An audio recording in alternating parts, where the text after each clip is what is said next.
السلام علیکم دوستو، میرا نام ہے اویس ملک اور آپ دیکھ رہے ہیں زندہ اسلام ٹی وی۔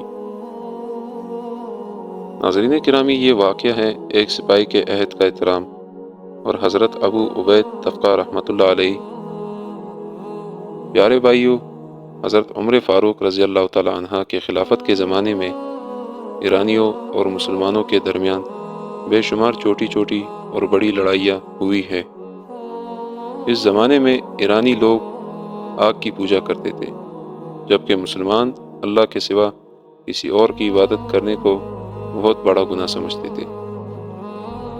ناظرین کرامی، ان لڑائیوں میں ایک زبردست لڑائی 12 ہجری میں عراق میں نمارق کے مقام پر ہوئی، جس میں ایرانی فوج کا سپہ سالار جابان تھا، جس کا شمار ایران کی نامی بہادر میں شمار ہوتا تھا، جبکہ دوسری طرف اسلامی فوج کے سپہ سالار حضرت ابو عبید تفقہ رحمۃ اللہ علیہ تھے۔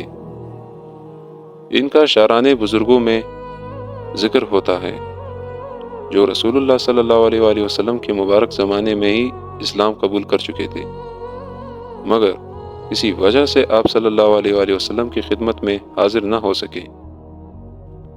لڑائی میں ایرانی فوجی کی تعداد اسلامی فوج سے 3-4 گنا زیادہ تھی، لیکن مسلمانوں میں ایمان کا اتنا جوش تھا کہ دشمن کی تعداد سے کتنے ہی زیادہ کیوں نہ ہو، وہ اس سے نہیں ڈرتے تھے اور اللہ کے بھروسے پر اس سے ٹکرا جاتے تھے۔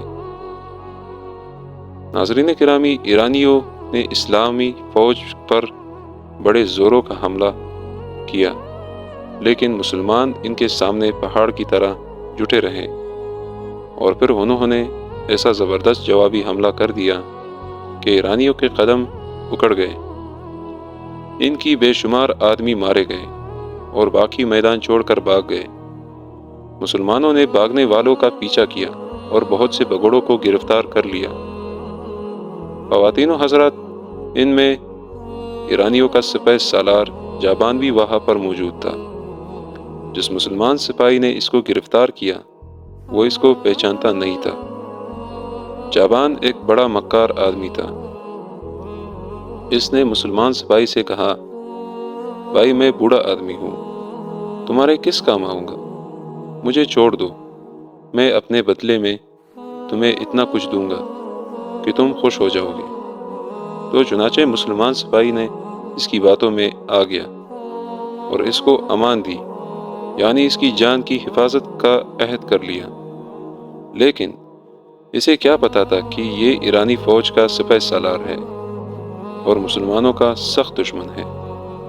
پھر وہ اسے ساتھ لے کر اپنے سپہ سالار حضرت ابو عبید کے خیمے میں لے گیا تاکہ ان کے سامنے اپنے عہد کو پختہ کر سکے۔ اسی آسنا میں لوگوں نے جابان کو پہچان لیا اور انہوں نے غلہ غل مچا دیا کہ یہ ایرانی فوج کا سپہ سالار ہے، اس کو بچ کر نہیں جانا چاہیے۔ حضرت عبید رحمۃ اللہ علیہ نے ان کی باتیں سنی تو انہوں نے للکار کر کہا، اسلام میں عہد توڑنا کسی صورت میں جائز نہیں۔ ایک مسلمان جو کہ جابان کو امان دے چکا ہے، اب اسے قتل نہیں کیا جا سکتا۔ ہم سب پر اب اس کا خون اور قتل کرنا حرام ہے۔ پیارے بھائیوں اور بہنوں، اپنے سپہ سالار کا حکم سن کر سب لوگ خاموش ہو گئے اور جابان کو نہ صرف چھوڑ دیا گیا بلکہ حفاظت کے ساتھ ایسے جگہ پہنچا دیا گیا جہاں اس کی جان کو کوئی خطرہ نہیں تھا۔ ناظرین گرامی، جیسے کہ آپ نے اس پورے واقعہ میں جانا کہ ہمارا دین اسلام کتنا سچا اور رحم دل ہے۔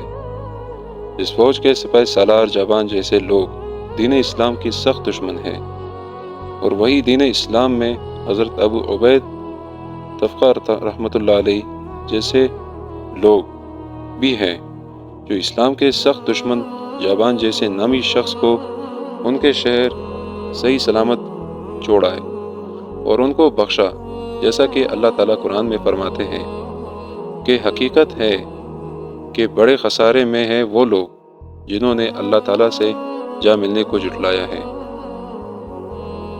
اللہ تعالی ہمیں اس پر عمل کرنے کی توفیق عطا فرمائے، آمین۔ اب ہمیں دے اجازت، اگلی ویڈیو میں ملیں گے، تب تک کے لیے اللہ نگہباں۔